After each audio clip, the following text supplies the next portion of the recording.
Yangi tuflingni poshnasi sinsa, omadsizman deb qilasan zarda.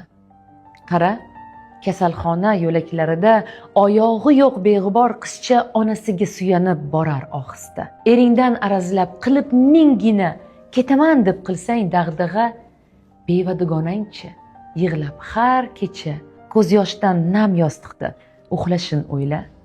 Kichkina g'amingni tog'dek ko'rsatib, o'zingni eng baxtsiz ayol sanaysan.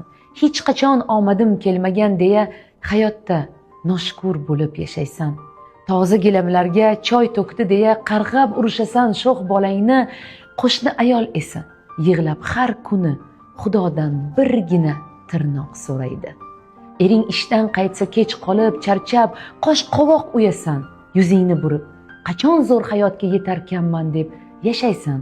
Behuda kun sanab kutib, ishingdan noliysan, maoshim kam deb noshukurlik qalbingni egallab borar. Bilsangchi qanchalar ishsiz odamlar arzirli bir yumush topolmay yurar. Yomg'ir yog'sa ham noliysan, quyosh qizisa ham uf deysan. Qo'shni uyda ko'zi ojiz chol bilsang edi qanchalar yorug'likka zor.